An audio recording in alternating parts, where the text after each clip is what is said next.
Welcome to Eye on the Illini Live. This is Mike Kegley with Brad Sturdy, Kedrick Prince. This was a game that Illinois could have won. They didn't win. And I got to be honest with you, if you can't guard a bunch of like this basically is Nebraska just moved Iowa north. If you can't guard a team like that, man, it's going to be scary when you run into Michigan. Brad? Well, Nebraska's really good offensively, Mike. They can shoot. Well, that's what the name of the game is, putting the ball in the basket. I mean, they've been doing this all year. I mean, shouldn't be surprising. The problem is they made it too easy early.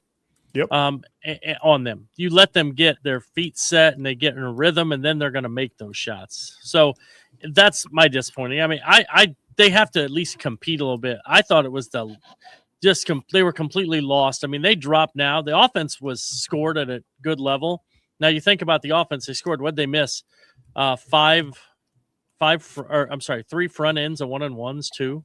Yeah. You missed 3 front ends of 1-on-1s. Yep. It's just the offense scored 1.356 points per possession or something like that. That's good enough to win, but you have to be able to guard it. And the defense looked just abysmal. That KenPom says 1.27, but that's just based on the way they extrapolated. But the actual number is 1.356. The problem is that all those things you do wrong, whatever, but they just allowed them to just do whatever they wanted on offense.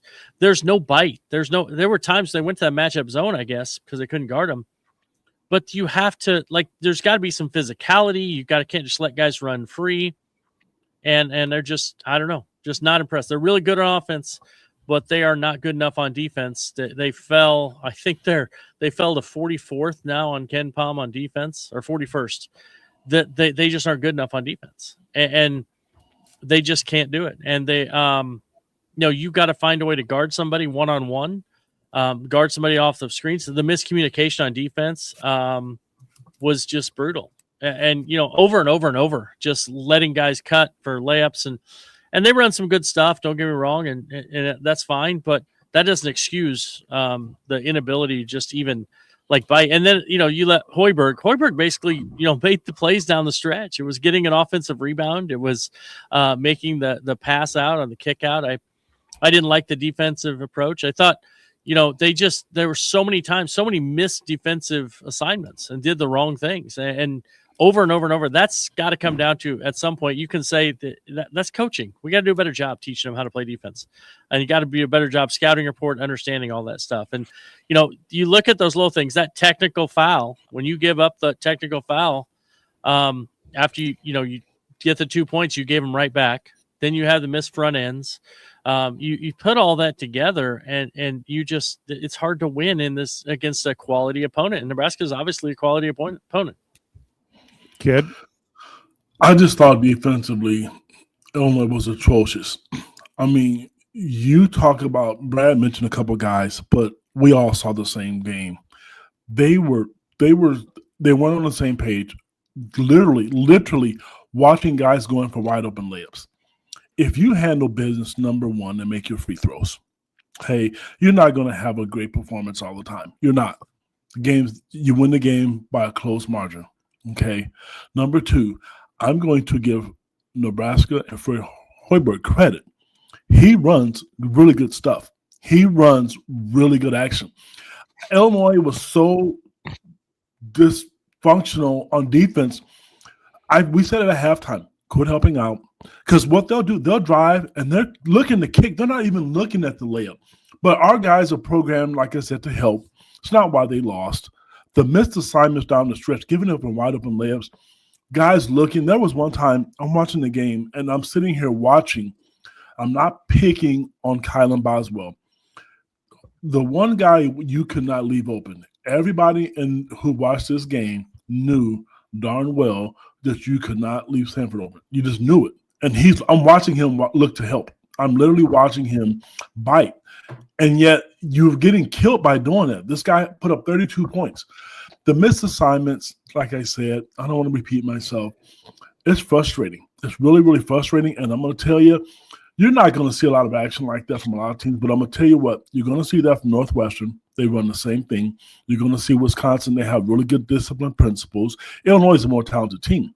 But if you can't figure out how to guard checks, and what that means, a guy will go in, check back, thinking he's going to curl cut, and they're wide open. They miss all those tonight. Just really bad defensively to me. And I'm going to say this again. We need more. They need more, out of Tomislav. That shot was 3. It was huge at the end of the game. Great. They need more out of him. Yeah, and I probably a little more simmering anger than you guys are, because I just think the roster is such that, we got one guy at 6'8" who can guard somebody a little bit, and that's Stojakovic, at least from a physical standpoint, but he's not a good defender. So now we're in this situation now. We got into this situation years ago when you had, DeMonte having to guard 6'8", 6'9" guys because nobody 6'8" or 6'9" there could do it. And I just feel like it's a little bit of a throwback to the past where, we just got to figure out what we want from a lineup standpoint. And it just like in the end, how can all you can do is tip your hat to Nebraska when they get, what is it, a third, they get 3 shots at it that next to last time. I mean, that's you can't blame them for that. And then I got to be honest with you, when Humrick House with like 3 minutes to go, Illinois down by 3, I think 3 or 4, took that step back 3 with a guy on him, and half the offense hadn't even made it down to half court yet. Why settle for that shot? I mean, just the shot selection at times drives me crazy. But that just goes to tell you, I guess I'm old. No, Mike, I get it, and you're frustrated. I agree with you. I thought that shot was actually a good one, though. Oh. So I thought that was a good one. Yeah, that's one that's only good if it goes in. If it doesn't, I mean, I get what you're saying. If you're a great 3-point shooter, you got a 40% chance of it going in and a 60% chance of it not.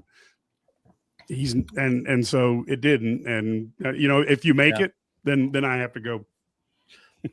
Well, I'm a big believer. If you get a rhythm 3, you take it, and but you got to get rhythm 3s. I don't like the off the dribble 3s a lot of times, especially when some of them don't shoot well going one direction or the other, and that's part of analytics. You got to be talking about. There are guys who shoot well going to their left. There are guys who shoot going to the right. If you watch Sanford tonight, when he's coming off the curl, you notice they always run him curling to his right. I mean, going to his right side because he likes to pull up going that direction. Those are little things that should be. One of those things. This is somebody mentioned over here. Attention to detail is important, and they don't have that. They don't have attention to detail, little things in scouting that they just don't do. And I don't know why.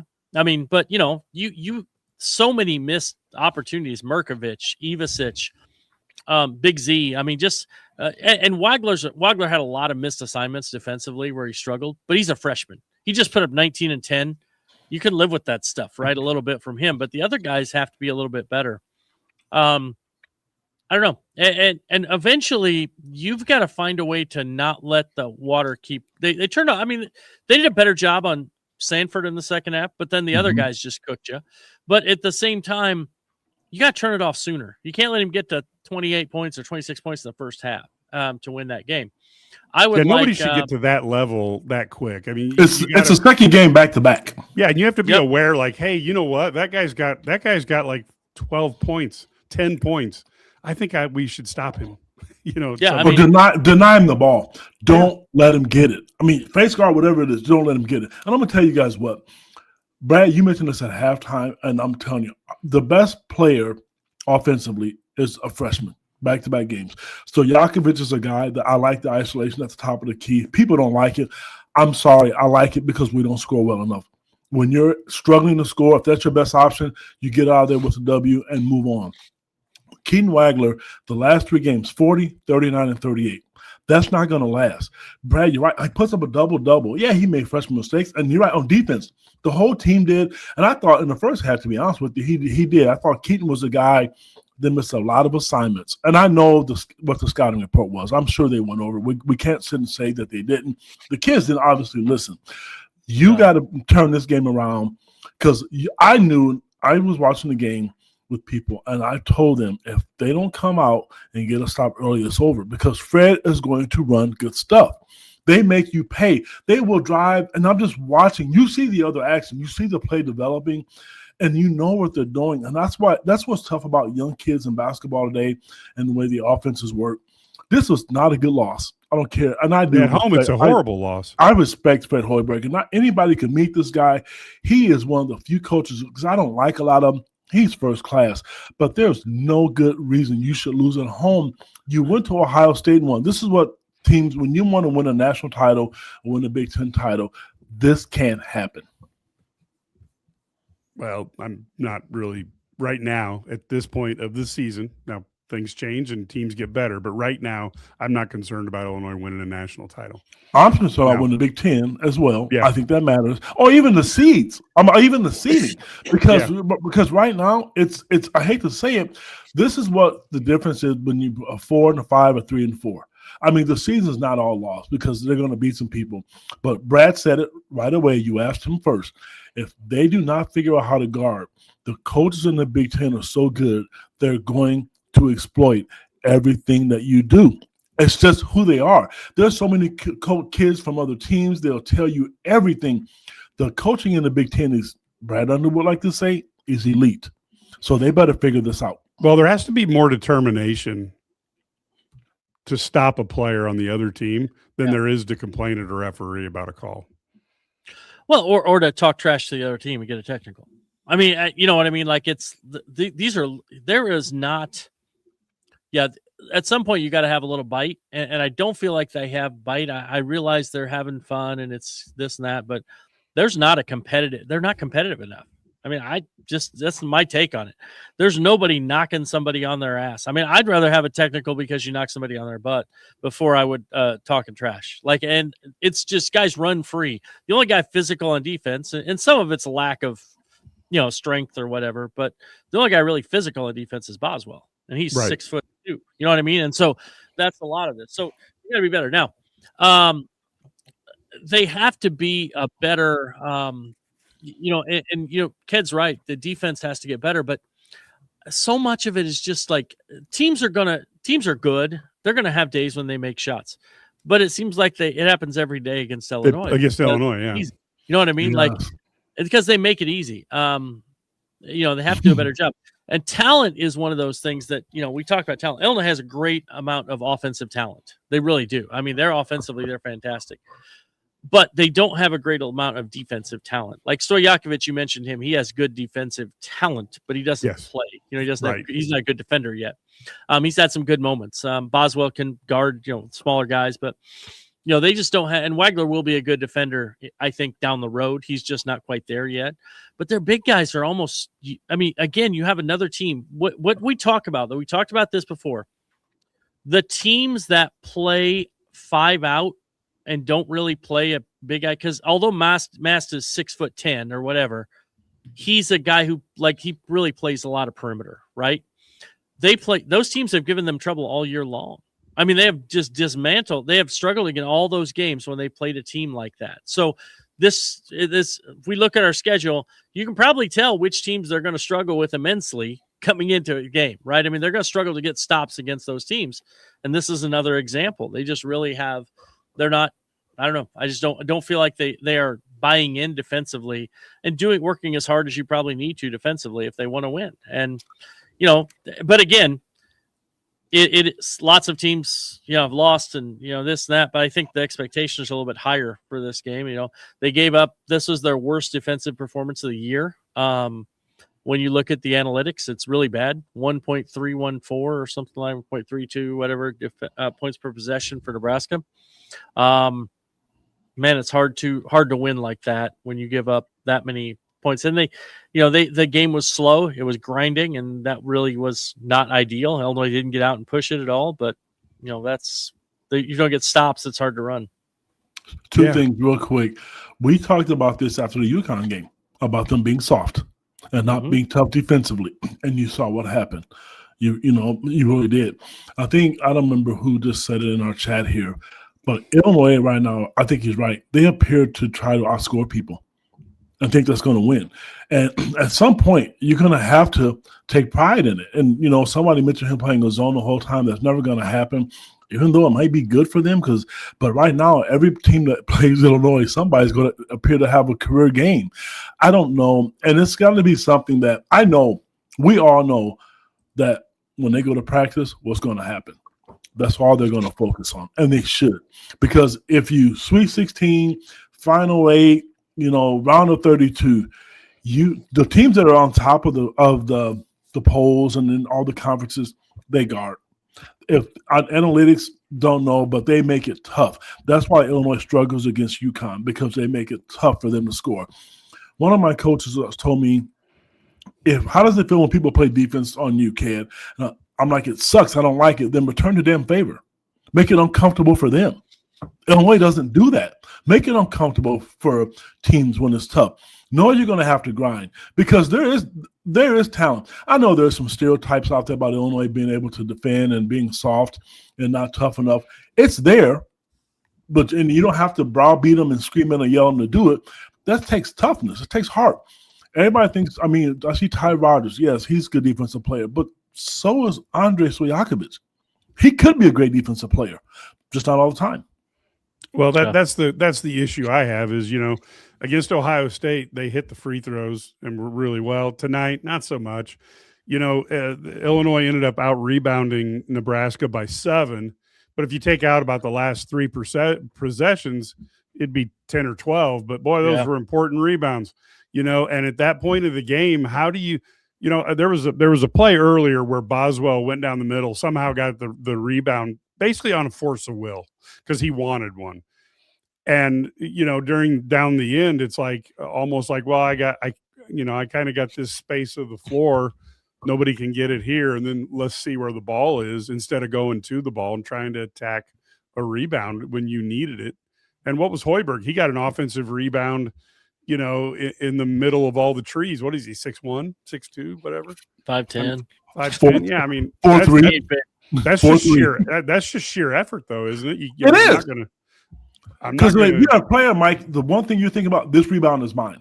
That's what made Dennis Rodman a great rebounder. He didn't just block out. He went to go get the ball. That makes a great rebounder.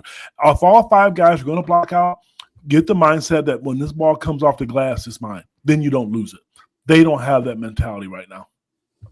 No, they don't. And eventually you got to wonder, like, there's got to be some things that you have to question a little bit on the defensive side of the ball consistently, because you look over, it's been a long-term problem, right? If you look year after year, that's kind of the issue, is defensively, right? Illinois has put together, if we look at, we go look at efficiency numbers, offenses are 5, 14, and 3 the last 3 seasons. That's good enough, right? That's good enough to compete. Defense has been 40, 80. It's not good enough, right? You can't be that bad defensively. Doesn't matter how good you are offensively. Then you're just Iowa. Yeah, and they're a little bit better than Iowa, but not a lot. They're a lot like that. I think they're a little better. That's what this Nebraska team is going to end up being. Yeah. They're going to be a really good offensive team that can't guard against the better teams. And Illinois looks like they're going right down that path. Yeah. The one part about Nebraska, though, is that they do – I think they make you do things you don't want to do defensively. That's the one thing they do. They don't, really guard you well. They can't guard you one-on-one. And Hoiberg knows they can't guard you one-on-one, so he overhelps. But Brad's so afraid of giving up that backside 3 that he won't do that. They're afraid to do that. And so what Nebraska does is they really overhelp. And so they have wide open stuff. No, Nebraska plays, they've always got that help, but they're going to give this up. And you look at it and say, well, Illinois scored a really high level again today. Again, the offense is good enough. The defense is just so bad that it doesn't matter necessarily what you do offensively if you don't guard somebody. And, I think this is probably the one difference. Hoiberg's teams always will compete. They can always, he runs good stuff. Like we said, they're pretty good offensively, but, defense has been a struggle for them over the years as well. This is probably the best defensive team that he's had since he's been at Nebraska. Let's let it play in the Big Ten. I'm being the cynic here, but let's let it play at the Big Ten. We'll see at the end of the year. how many. Well, I mean, no, but it's still. I mean, you can. I mean, still the best. Saying he's the best Yeah. defensive doesn't necessarily make him great. Right. But they're. I think they're probably the only team that gives up as many threes. They give up more threes than. I mean, you go year after year, they give up more 3-point attempts than anybody. Right. That's kind of what they do. And so if teams make threes, they're not going to beat them. And I think that's the downside for the way they play, but it also allows them to be better. You know what I mean? Because they can score enough on offense, and that makes it successful to a certain extent. So, yeah, and that's why they've won, 23, 21 games the last couple of years, or 11-0 this year, because, I think he does a good job with what he has, and he's got guys who are skilled offensively, and they're old too. He's got old guys, and that's a huge part of the college basketball. Yeah, I like I said, my biggest concern is can Illinois, deal with the athletes, and then defensively, it's a struggle to watch that because they're just the effort level wasn't there for a lot of the game, and I tend to think Tomislav, just from my own personal experience, probably isn't back from that surgery yet, and I know that is a very, very weak thing to hold on to say, you know what, Illinois is going to get better because he's going to feel better and get stronger, etc. But man, they've got to figure out what they're going to do. And on the free throw disparity, I think it's interesting to hear the people. There's obviously some Nebraska fans, but that's that free throw disparity also happens, and it happens to Illinois when they play teams who are more athletic than them. The teams that are more athletic get to the spot first, and then you have to foul them to stop them. And Nebraska is not that athletic. Illinois was in better position a lot of the time, but you're right. Just like Brad said at the very start of the podcast, if they hit the front end of 3 1-on-1s, and this game doesn't happen, but they didn't. That's not on Nebraska. That's Illinois. I want to make a comment. I'm sick and tired. I'm over it. I'm tired of people, whether it be on this podcast or on Twitter, getting their asses on here talking about the free throw disparity. Okay, it happens.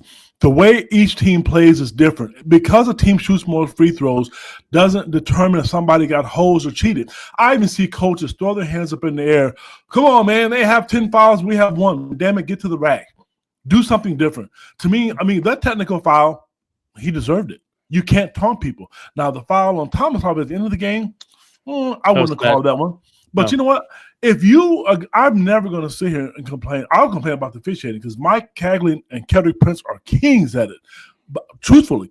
But if a team shoots 50 free throws and you shoot 7, unless you're Ray Charles or Stevie Wonder, if it's that obvious, it's different. Because the way teams play, they're different. Illinois was attacking the basket. They knew their 3-point shots weren't falling. So I'm sick of people saying that every single time. Every game is different. Got 3 fouls called on 1 possession by driving. So again, that's why I have a hard time with the fan who had. But I will say, I thought that this Big Ten crew was about as equal. There were a couple of calls I disagreed with each way. I thought they were about as good as you would get. I slightly disagree with you guys on the technical foul because I told, as I was watching the game here, I told somebody, I'm like, you know what, if you yell at a player in front of a Big Ten ref, you don't want to give him the choice to call the foul or not. Yep. Now, from that standpoint, but then again, I've also seen a game where I've seen at least 15 times where making a 3 or dunking the ball, guys say stuff to one another that were just as bad as that. But Sanford did it today. Mike Sanford did it today. He did it today. Sorry, I'll finish the point. He made 2 threes and he ran down the court and he looked like he did it toward the Illinois bench, and we know that because Illinois recruited the family. So sorry to cut you off, but yes, to your point, you're 100% right. So again, But you can't do it right in front of the official into the guy's face. I mean, it's just stupid. And then you then you run down the court. I don't care. Because you really don't. That's the reality. And then, you know what? There's a way to make an NIL check and you don't care. Yeah. And exactly. And that sounds terrible, but it's the reality right now. And so maybe what Brad has to figure out how to do is how do you motivate, because it's a different world. How do you motivate players once they have a check? Sit them on the bench. I'm just saying you have to figure that out, and you have to be deep enough on your bench that you can sit somebody. You're going to lose games, and it's tough because Brad, for 2 games, I've seen him sit Andre. I've seen today Merkovich sat on the bench. He was not producing. Somebody made the comment, he's a good four-man. Is he athletic? Hair nar. Not at all. Okay? He's not. Not nar. No, he's not. But that's what they're missing. And at some point, we can beat this till we're dead blue in the face. We're not going to be the guys who go out there and play.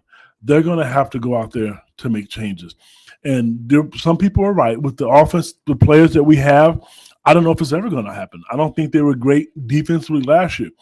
You can be tough, but you can't have one guy. You need more than one Kylan Boswell. Ty Rodgers is good, but he's not going to be the savior. The thing about having Ty Rodgers, if he was healthy, because he's 6'6" and not 3'4" like Kylan. I'm sorry, that's stupid. 6 foot tall like Kylan Boswell. It gives you a different look. And then it gives you a different look with Stojakovic. But you need way more guys than that. You just really do. And, Mike, you mentioned it. I don't want to keep rehashing this. Right now, you look at the stats, and you look at Zonoman. I know he doesn't guard as well. But his brother, Tomislav, played, 29 minutes or whatever to Zonoman's 11 or something like that. I'm just guessing. The numbers and rebounds, he's more effective. Tomislav looks like he don't even want to block a shot. He doesn't want to put a hand up. And Brad mentioned something at halftime that I did not notice. And Brad, tip my hat to you, he can't bend very well. There was a loose ball on the floor. He put his arms out and hoped that he got it. Something's not right. I'd rather see Zonoman on the court. Didn't you see? I thought. I also thought that, like, on that last play when Hoiberg got the rebound, you see where Tommy was, just kind of standing there watching the play. He didn't go get it. And then on the foul, I didn't think that was a foul on Tommy on the last play. But my question is this: why is he on the floor at that point? I mean, is he your best defensive option? No, thank you, Brad. Yes. And I didn't like that. I mean, because you have a chance to get a stop. I just feel like, I don't know. He can't move right now. And it's not going to him. He can't. His closeouts are just, and the other thing about it is, like, and I don't know how his fundamental closeout, if you watch it, it's not good. Like, there's no bring.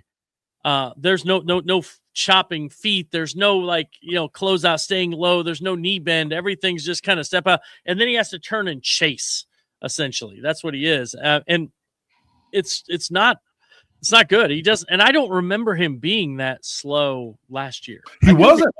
Brad, he wasn't. I'll be honest with you. He wasn't. And this year it's been hard to tell because he tweaked that knee and then he got sick or whatever, and tweaked the knee. Yeah, and I don't know what it is, but he does. It's affecting his offense. It's not just defense. Look how good. Oh, yeah. We talked about it at the beginning of the season. He was a kind of a preseason first team All Big Ten type of guy. People like it or not, we all have our entitled to our opinions. His brother would be getting the 25 minutes right now. It would be him because at least when he shoots it, I think there's a better chance going in. If he played enough, I want to see him rebound. I really do. But if the shot goes up and you saw the number, Zonoman is 2.4 block shots a game.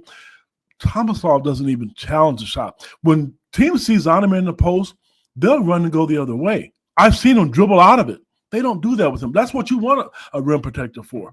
Until he's healthy, even if he's not healthy, he gives you a different look. I don't want to go small because I don't like Merkovich playing the 5. I think that's a disadvantage to him. But this is not why they lost. But tonight, here's a question for you: who guarded Mast to start the game? And in the second half, who guarded Mast when he was on the floor? Started out with Merkovich, and then Herman crossed, he guarded Mast too. So you had a 5 guy guarding another guy. That was just odd to me. Like, I mean, I guess you're trying to save them because they can't defend Mast, maybe. Yeah. But at the same time, and I thought they did a pretty good job on here. He had like 17 points, but he had like one little stretch where and he finished with 15 shots. I mean, it wasn't like efficient. Yeah, if you can typically get a guy 17 points and 15 shots, you're okay. Yeah, especially their best player. You just can't give up 32 to some guy, to another guy who's just basically a spot up shooter. So. But I thought that it was weird, though. So this was a game where a matchup, again, you probably could have gone small. Like, this was the one night, and I'm not advocating for it. This was one of those games where you probably could have done that and been better off, but they didn't do it at all. And so I just thought that was odd. No, I agree. And to your point, you just asked the last play of the game when Thomas Law got that foul. Ben would have been able to move more. I have been the most negative person in the world when it comes to him. But if you're going to go small and you're not going to play either Beasley's boy, I mean, it changes the game because at least Ben can move. No, he's not making shots, and he made a big one at the end of the game. I'm great. I'm happy for him. He needs that confidence. But if you're going to go small ball and go defense, he would have been in the game. I just think some of these coaches are so loyal to certain players to a fault. If they're not producing, that's not the end of the world. You have a conversation, bring them in the office and have a conversation with them, heart to heart, be truthful with them. He's not producing right now. He's just not. And I remember so many people talking about playing against Illinois because Thomas Law made you pay. When you compete against him and you have to guard his three ball, Illinois is tough to match up. When he's on fire, Keaton Wagner is probably going to score 30 when he has a great game because the floor is going to be open, and so is Stojakovic. But right now, that's not it. And I don't know what it is, and maybe we'll find out. Sometimes we always do that. The kid's playing hurt, or Mike mentioned his tonsils. I don't know what it is, but he is not the same kid. And to me, he looks too big right now. Well, the thing is, they've got to figure something out. You've got to figure. Whereas, like I'm a master when I've seen guys coach the junk zones, the matchup up top and man to man down low. Brad needs to widen out and figure something out, because if they can't play man to man and you don't want to play a zone, so figure something out. How bad were they in the zone tonight, though? I mean, when they went zone, how bad was that? That was awful. That wasn't the normal zone they play, because they always had their center out on the perimeter, and they would it was trying to do these dork matchups where they'd put a center on a guard. And I thought, I don't know. It's kind of weird. You don't give up layups, Brad. We give up layups in the zone, and I thought that scared me. There was a couple times where they gave up layups in that zone where this was bad. It was a bad look, and that's why they got out of it.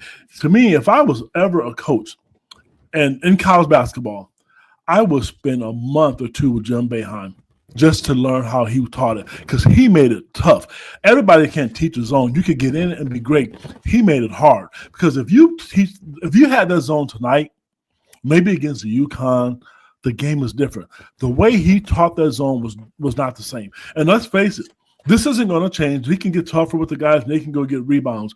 But you can't blink your eyes and flip a switch and think, oh, my gosh, when they go play Missouri, they're going to be the most athletic team out there. That's not happening. So, Mike, you're right. They have to figure something out, whether it be – I don't know what it is. I don't know what the answer is. I think I do, but I have to be careful in how I say it, because I don't want to hurt people's feelings. But I know what I would do, but I don't think that's going to happen. I'm not the coach. But I'm telling you, this could be. People are going to want to know what you're going to do. Mike, sit their asses on the bench. I don't care about an NIL check. And if you lose a game because of it, who's going to be pissed? The fans are going to get mad. Then when you win the game, when you win the next game, they're going to love you. They're going to love Mike Hagley and Brad Sturdy for being on this podcast. Take it away from them. I'm serious. Take it away, because if I know, we talked about this in football. If you know you're going to be on the court the next time, why change? If I know right now you guys are going to, hey, kid, we're going to take care of you, and I don't do my job, are you going to continue to help Kedrick out financially? Probably not, Mike. So let's figure it out. If they're going to get their paychecks, and if they're not doing their job, guess what? When they go to another school, that's going to follow them. You have to perform, paychecks or not. Take the playing time away. Well, I have no problem with that. I think that's one of the biggest motivators that a coach has. You can look up Bobby Knight's little thing about how the butt sitting on the bench activates the brain, and we could talk about that. But I don't have a single problem with that at all. But again, you can't lose to a team that look. I understand a good shooting team and a hot night, but when this team can't go around you with they don't have anybody who can really drive, and you should be able to stop a one-dimensional team, and Illinois couldn't even do that. I think they've really got to rethink the defensive end, and I think they've got to try to figure out, what are we going to do? And somehow, and this is the point that I tried to make earlier, but you got to be just as mad that your guy scored and you want to stop that the next time as you are at a perceived bad call. Yes. Because there doesn't seem to be a lot of angst. So, hey, my guy just got a layup. I'll just get down to the offensive end. Don't put yourself in a situation. If you don't want the game to come that close, then don't put yourself in that spot.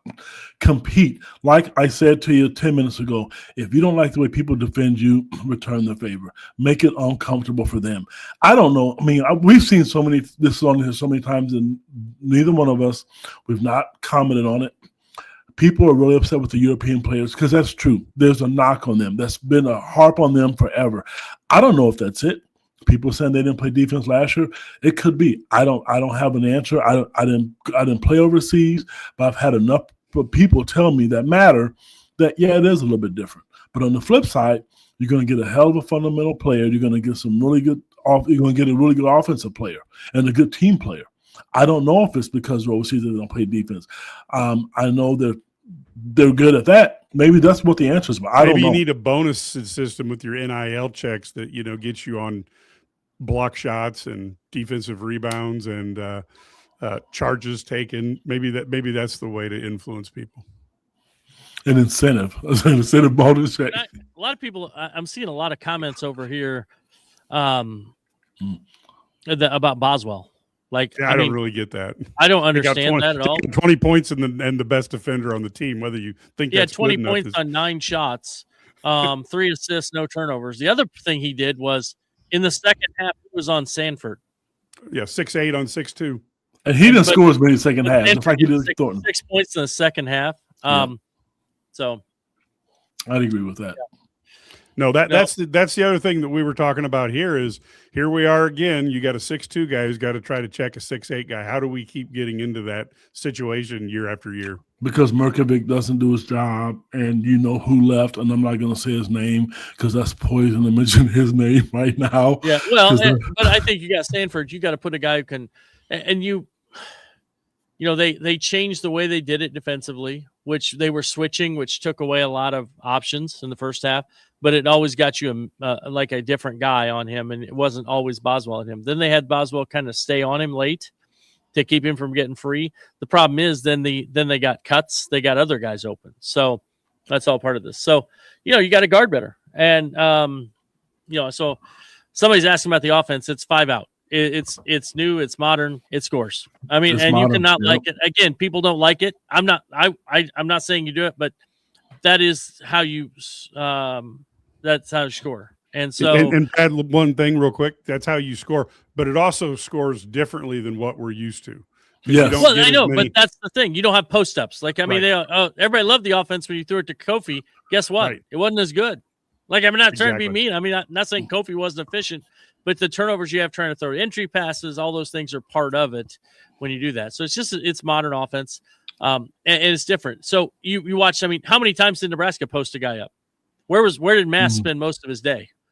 Out on the 3-point. They run a lot of 5-out stuff too. Now, do they do more cutting than Illinois does, and they run it differently? Yes. But you know why they do that? Because they don't have guys who can. They're older, and they don't have guys that can just go get their own. So Fred has to do it a little differently. But they do have guys who can run and shoot. Illinois has nobody. They tried this summer.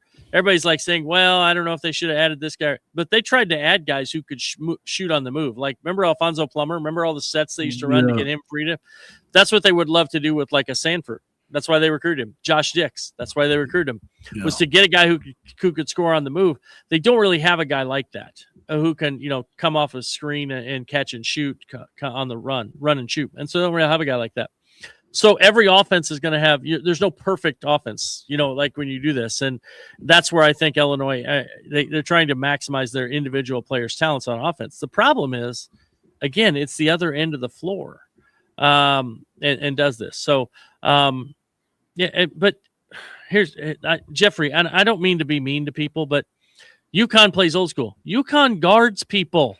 Yeah. UConn and they play 5 defense. Out too. They do some, but it doesn't matter. If you don't guard anybody, it doesn't matter what you do. UConn is ranked 19th on offense. They're 7th on defense. Illinois is 40th on defense. The difference is on the defensive side of the ball. It's just, I don't know. It's just obvious. And people like to complain about the offense. The offense scores. Again, offense scored again. The defense does not do enough to stop people. It just doesn't stop people. It doesn't make them take tough shots consistently. The only thing they really do well on the defensive end occasionally is rebound and block shots. They do block a few shots. I mean, whether it's Z has been a good shot blocker. Tommy did have 2 today, but they were help. Ben's blocked some shots, but occasionally they get so many uncontested layups and so many uncontested threes that, these are college basketball players. These guys can shoot. They can play. And if you leave them open, they're going to score. And you have to be better defensively. You just have to. And that's where this team, that's going to decide what their ceiling is. Their offense is good enough. Their offense is good enough to make a Sweet 16, Elite 8, Final Four. It really is. It's ranked 5th in the country. That gives you an idea. But their defense has to be much better, much more efficient, much better at what they do. And right now it's not. And some of that is maybe, we talk about lack of athleticism. I think that's some of it. They tried to use length instead of athleticism. The other part about it, though, is that there's no connectivity. They're not communicating well. They lose guys repeatedly. The help isn't there. They help off a guy who's on a heater. They've done that 2 games in a row. Guy gets on a heater and they still leave him. Those are all parts of this. The other thing too, Brad, you mentioned the fact that everybody's different and we like different things. This is me. Oh, yeah. I don't like the modern basketball. I don't. And I know this. We just watched the men play basketball. Personally, Kedrick Prince, I like the way Illinois women's basketball runs offense. She runs it through 5 people. She uses the post. She kicks out. I love her stuff. I'm not criticizing because Brad Underwood does. Be honest with you, Michigan does it. Everybody's doing it. But like Brad mentioned with UConn, some people like sets, some people don't. And the one time I remember complaining about it last year, and pie was thrown in Kedrick's face, I complained about the offense, and I'm just going to call a spade a spade. The coach said to me, "Kid, I want you to go look at the stats and see where Illinois ranks in the Big Ten and nationally in offense." Because, Brad, you're right. Scoring points is not the problem. I don't like it. I don't like the 5-out one in. The only thing the 5-out does is if you go into a cold streak, you end up taking shots from further out generally. So Illinois does have those 3-4 minute stretches maybe more often than they might have in the Kofi days. But so it probably bothers you more. Although you look at points per possession, and these last couple of years have been better than Kofi's era. So yes. it's at the end of the day, you're trying to score points, though. What I'm saying is it ends up being. But you know what I felt like during part of the game. I felt like, well, we got Stojakovic getting layups, and we're allowing Nebraska to shoot 3-point open looks, and Illinois beat enough teams with that over the years that I go, well, Illinois is going to be in big trouble this game because we're giving them open look threes and we're having to fight for layups. I know this is a different year, but last year, out of all the losses Illinois had, that irritated me more than anything was a USC loss at home. I knew in my mind, I never said it publicly, in my mind, this team was not going to get it done. Today, this loss scares me. They were not more talented because you go to Ohio State, take the next step forward. I don't care how they won. If they would have won by 1 point, I would have been frustrated. But at the end of the day, it would have been a win in the win column. This loss, I have concerns. And Brad, your speech, Mike, if you put these on Twitter, the one thing you should put on Twitter is Brad's little rant right there about the defense, because he's 100% right. This has to get fixed. How? No matter what, they have to make this change because you're not going to win. You're going to outscore some people because you're good enough.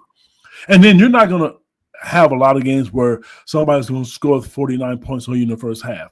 That's happened to Illinois twice. Some teams are just not going to make baskets. And tonight, if that doesn't happen, you win. But it did happen. And if you let teams get out, if you let teams, and Brad talked to this at the beginning, if you let teams get out and, to big leads, you let them get comfortable to start the game, it's really hard in this game of basketball to win because you've got to dig a hole and you have no room for mistakes. And Ohio State wasn't good enough, with just Bruce, just with Thornton alone. Whereas this team, as soon as Sandefort slowed down, then you had Mast heated up a little bit. Hoiberg got a key shot. Lawrence heated up a little bit. And so you just got to be ready to play when the game starts.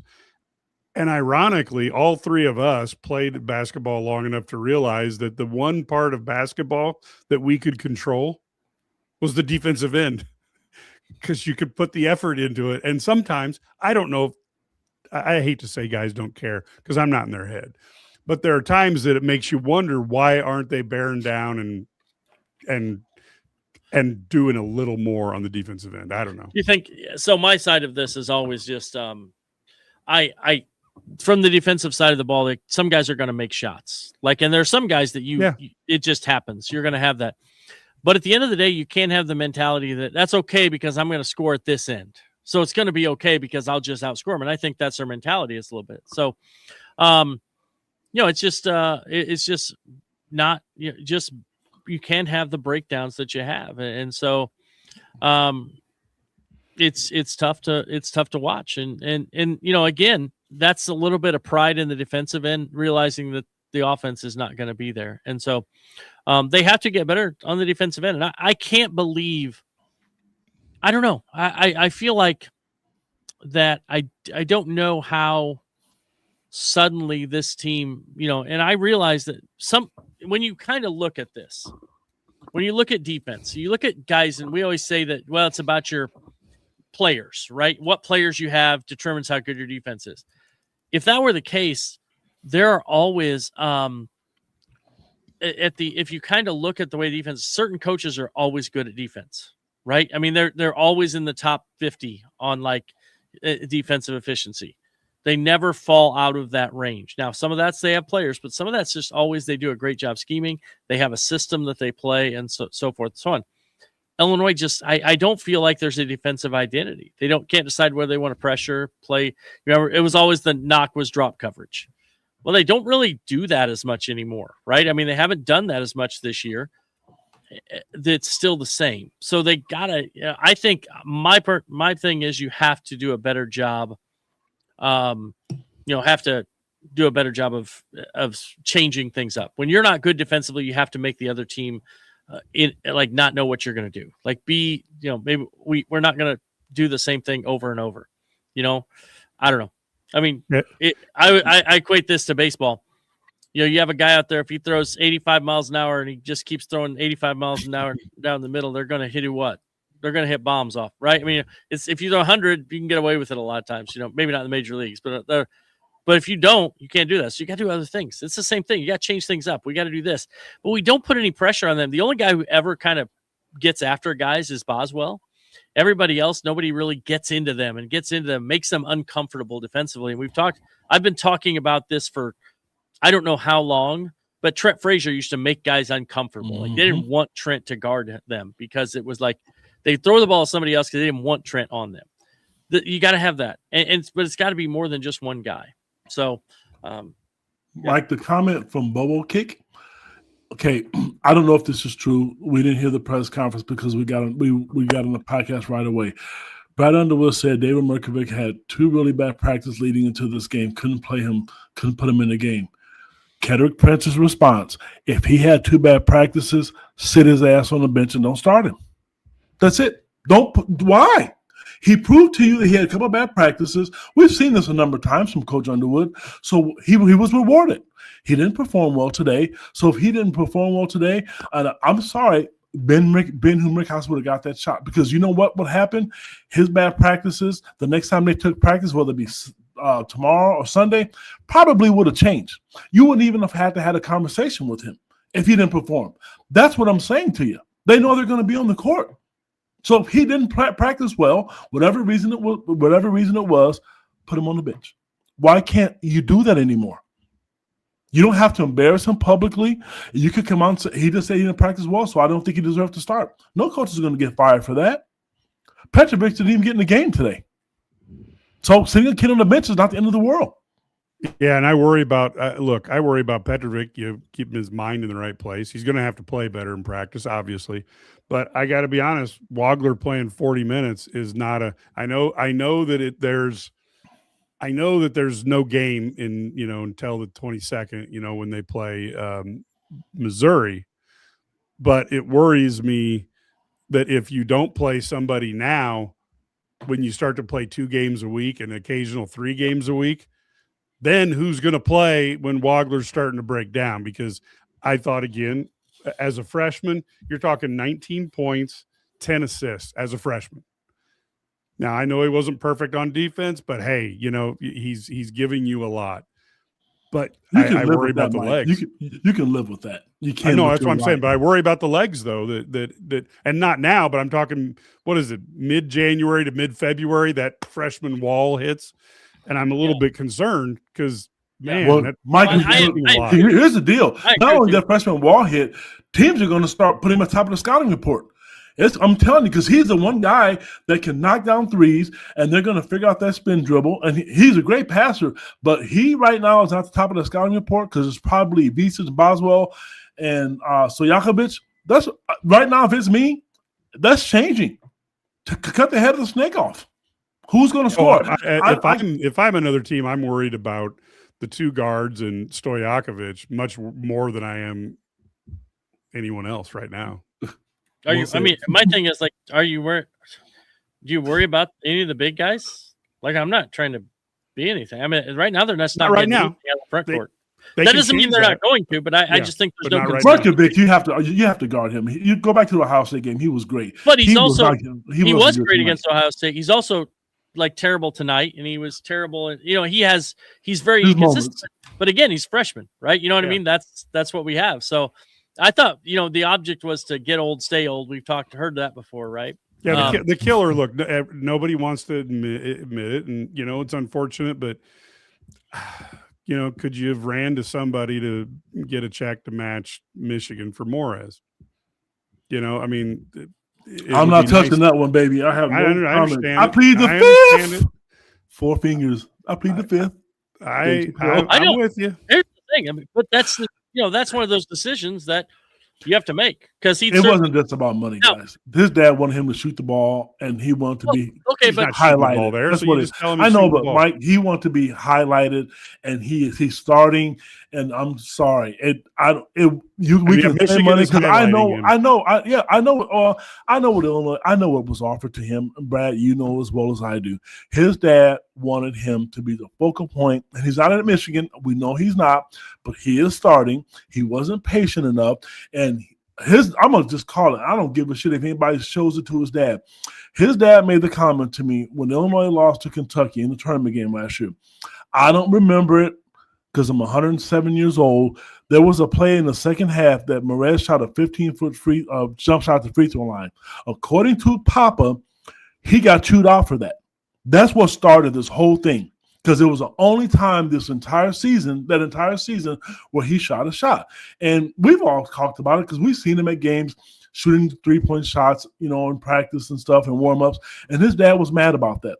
That's what started this. So we can talk money because if you think Illinois did not do their job in that department, I'm sorry. And I'm not just saying it. I'm telling you, that wasn't the issue. His dad wanted more out of what Illinois was doing for him. The kid was obviously in love with the program. He committed when he was in 3rd grade. I mean, come on, let's call a spade a spade. You know what it is. It was more than that. It was way more than that. His dad was upset about that. And I feel bad because at the end of the day, he left. He's in a good situation. He wouldn't have won the game for Illinois today. I'm really sorry. They have other issues.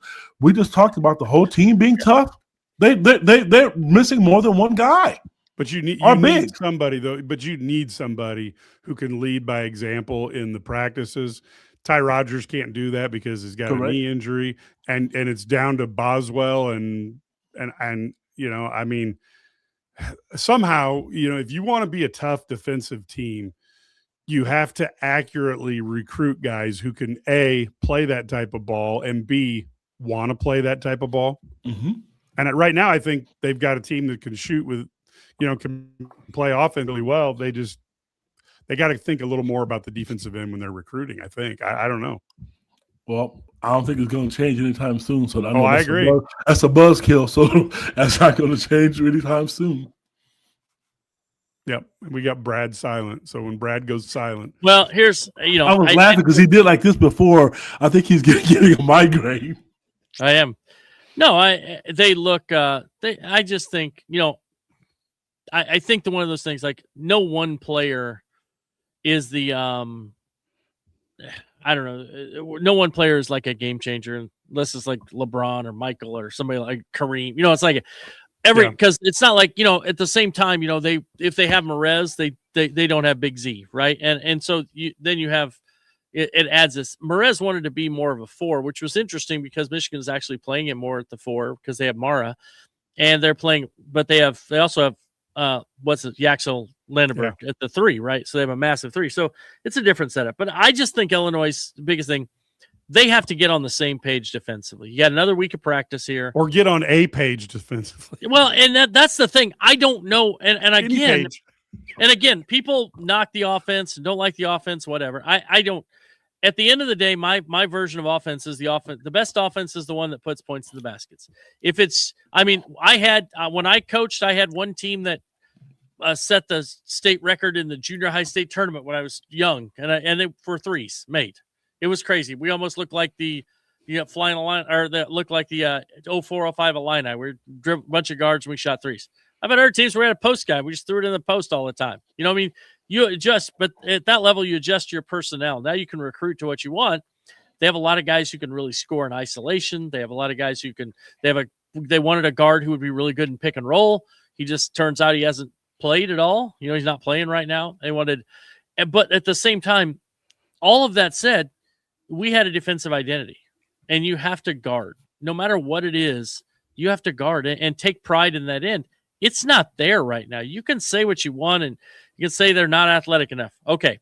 They have length. They do have some length. We saw that length be effective. So Yakovich on Thornton, length was effective. So it can be effective. But the team defense, when teams run really good actions, and the two teams, Alabama is just a really good offensive team. They scored. I think, but the two teams that run a ton of actions are UConn and Nebraska, and they can also teams that can spread the floor. When UConn played the big kid who transferred from Michigan, they struggled against Illinois because they had a big guy, and you could leave help in the paint. Teams that run all these actions out on the 5-out really give Illinois trouble because of the way they play defense. And so they have to get better against those actions. They have to get better in those situations against those teams. But to do that, you have to have an identity. And I think it all comes down to having an identity. What are we going to do? How are we going to play? We got to have some bite. Are we going to play like a pack line defense? Because we're not playing a pack line defense. Are we going to play like Nebraska over helps from the backside? They do it all the time. They want to take away those they help in the paint. So you got to throw cross court. There's no strong side help from Nebraska. It's all backside help from the weak side. That's why you saw in Illinois, if you look at when Illinois got driving baskets against Nebraska, it's from the top. It's almost always from the top, or when they split a double maybe, but it was almost always from the top because then the help isn't the same.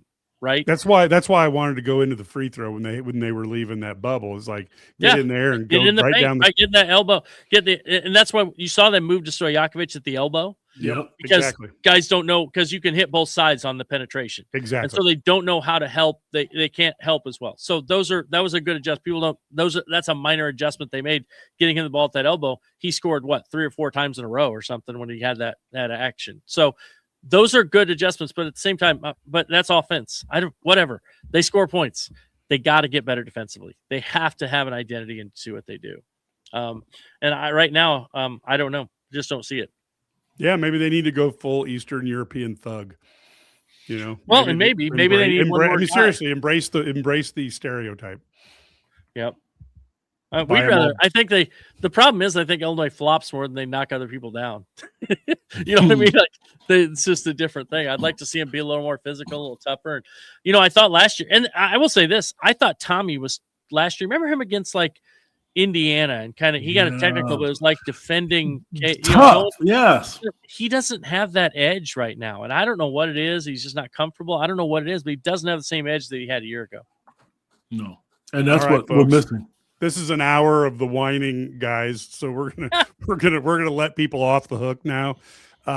We will be back. We may put together a podcast in the middle of the week or something just to talk about things. Of course, we will be back on the 22nd. That's the border battle with Missouri. And this team has a week now. Maybe they can get into the practice and pressure cook and get something, baked for the defensive end of the court, and we will hope so. because you don't want to waste a 1.365 or points per possession on a loss at home. And you've got to figure out a defense that, because if you're playing just occasional stops, you should be able to win with that type of offense. So until next time, folks, go Illini.